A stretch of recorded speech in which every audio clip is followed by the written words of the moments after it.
Today we'll be diving into my net worth in both Korea and Canada while living as an expat.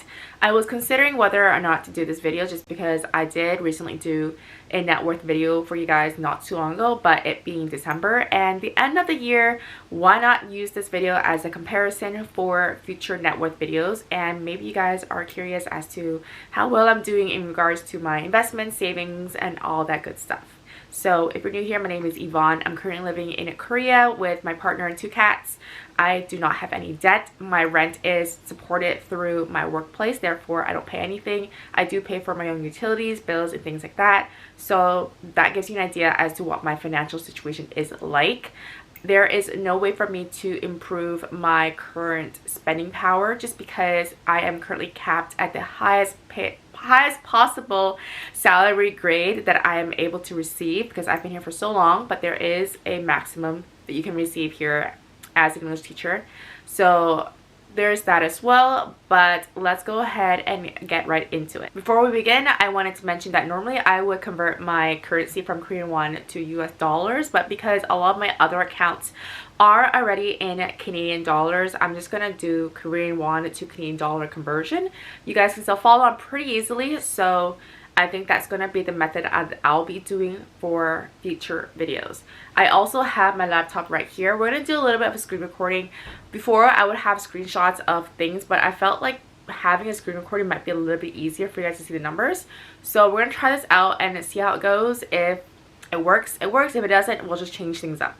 I also have a lazy eye, so if I'm not focusing on the camera, that's just the way things are. So I hope you guys don't mind, and we're gonna go right into my net worth in Korean. So I also just recently purchased a new budgeting template off Etsy during their Black Friday sale. I'm still getting used to it, so if you do see me struggling a little bit, don't worry, the numbers are still the same, but it took a very long time for me to tweak things to reflect the actual amount. But we're gonna dive right into what my net worth is currently allocated through on the Korean side of things.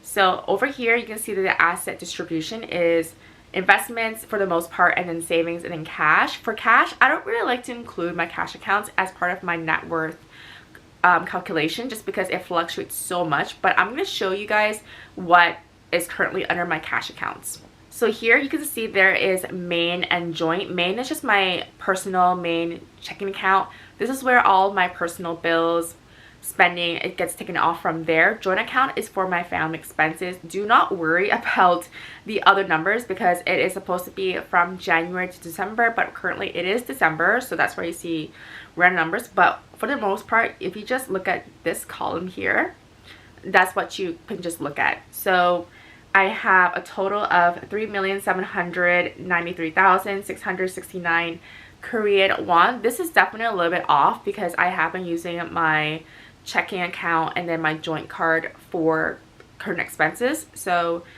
it's a little bit off, but pretty much is ballpark around that area. Moving on to my savings accounts. So I have added new savings accounts to my list just because I want to start saving early. Why start in January when you can start in December? Now for emergency, we currently have 9,746,833. This is going to increase. My partner doesn't get paid until the 5th, and I'm currently filming this on the 3rd. So once he gives me his portion of our family expenses money, I'm just going to be distributing his money into these accounts, and then you'll see this fluctuate. But for December, I usually update my net worth on the 1st of every month. So, you know, after he gives me the money and I distribute it, I'm just going to update it later on in January 1st. Hope it makes sense. Cat savings is still at 260. House savings, 5,100,000. This is definitely going to increase as well. So for travel, medical, gym membership, Pilates, Christmas, birthday, credit card fees, and Google storage, you'll see there's nothing there, but I already have allocated some money towards these savings accounts. Now these ones are my sticking funds, so later on throughout the year I will have to use this money to pay off my bigger expenses, but they will show up in a different part of this budgeting template. I will show you guys what they are, it's just not here. So Hana is currently at 6,120,000. I am so excited to finally stop paying into this and use that money to go into my investments instead. I have been putting off investing for the longest time just because my budget has been quite tight. Now, coming into January is when this automation will start for investing. I am so excited because I've been really great with, you know, picking the right ETFs and things like that. Again, I'm not an expert, but I've just been really lucky at choosing the right moment to buy my investments. So I'm really excited to get started on automating my investments for 2026. Under investment accounts, we have Samsung and NH, which is my severance money. My Samsung is currently sitting at 5,536,602.37. It was a little bit higher a few weeks ago, but because of the state of the economy and stocks tend to fluctuate, the market tends to fluctuate, it's no surprise that it's not as high as I would want it to be, but that's okay. For my severance here, we're sitting at 21,214,158.41, and I'm up around 41% in gains. So I actually opened this up 2 years ago, and I mostly invest in the S&P 500 and the Nasdaq 100 through the Korean ETFs, and thankfully they have gone up quite considerably in the last 2 years, so I'm very happy with that.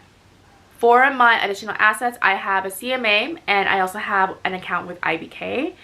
CMA is currently sitting at 247,633. IBK is at 2,854, so it's really negligible, but it's there. I currently have no debt. The only debt I have is currently on my credit cards that I use and pay off monthly. So for my coupon, I currently have 291,424,000 on that account. And then for my Hyundai is 1,612,199. Coupon is my credit card that I use to pay off for iJoin's expenses, so groceries, date nights, things like that. And we do get a really great rate for cashback. And then Hyundai is pretty much everything else related to me. So I've used this for paying off my gym membership fees, my Pilates, things like that. And I'm able to receive either Korean Air mileage points, or I can use the points to either help me pay for my credit card fees and things like that. Samsung is another credit card that I have, but I never use that. I only use it in emergencies or when we're traveling because it has I think no Forex fees or something like that. But yeah, for the most part, I just mostly use Coupang or Hyundai. So our total net worth in Korea is 49,931,340. This includes my savings, my investments, and minus my credit card accounts. I am pretty happy with this. I kind of do wish that it was at 50 million Korean won, but this is a lot more money than I actually imagined it would be, because I started off with like, I don't know, like 20 million Korean won like not too long ago. And I think just due to the fact that I have a really strong portfolio in my brokerage accounts, it has really helped me to improve my current net worth. I forgot to mention to you guys what I have done for my sinking funds. So for the month of December, I have added in 200,000 for travel, and then 60,000 for both gym membership and Pilates.